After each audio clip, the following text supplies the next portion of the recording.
Karim Benzema n'est plus avec l'équipe de France au Qatar, mais il provoque encore des tensions, heureusement en dehors des Bleus.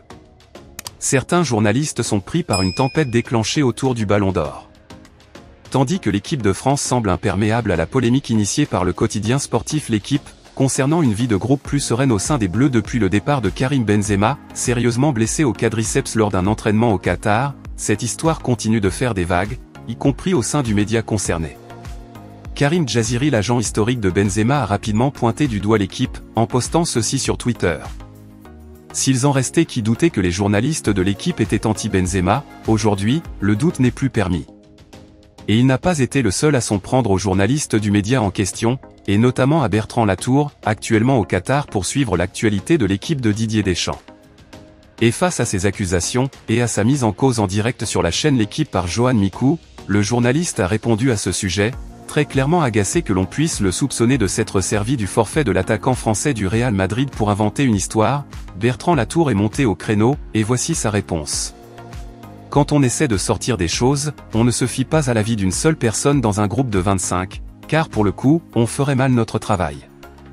Johan Mikou, je sais qu'on fait mal notre travail, mais on le fait mieux que tu le penses. Mais je n'ai ni parlé à Kylian Mbappé, ni à son entourage, ça ne vient pas de lui. Il faut arrêter de croire qu'on a eu Mbappé ou un proche au téléphone, qui nous a dit, quand Benzema n'est plus là, ça va très bien, et qu'ensuite comme des abrutis, on répète tout ce qui nous a été formulé par téléphone, et qu'on influence le public en balançant d'énormes saucisses. Moi j'adore Karim Benzema, je ne le cache pas, mais on ne va pas s'interdire de dire des choses qui nous font du mal à dire ou écrire, mais qui sont la réalité, a lancé le journaliste, agacé d'être mis directement en cause dans ce dossier Karim Benzema. Pas de quoi convaincre Johan Mikou, qui de son côté estime que cette histoire sent mauvais, rappelant que lorsqu'il était en équipe de France, les médias, et notamment l'équipe, avaient sorti une histoire selon laquelle il passait une partie de ses nuits à jouer aux cartes, plutôt que de se reposer, en expliquant que tout cela était totalement bidon. Quoi qu'il en soit, Karim Benzema semble totalement imperméable aux critiques, mais il a tout de même relayé un message posté dimanche par la Liga sur les réseaux sociaux, contenant une photo de KB9 embrassant le Ballon d'Or, avec ce message, « Tu es plus qu'une Coupe du Monde, tu es éternel Benzema ».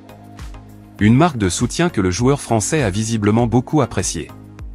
Reste que toute cette histoire autour du forfait de Karim Benzema tend à démontrer qu'effectivement, même si ce dernier a sauvé l'équipe de France lors de la Ligue des Nations 2021, son retour initié avant l'Euro 2021 à la surprise générale, n'a pas été digéré par tout le monde, et probablement dans le vestiaire des Bleus.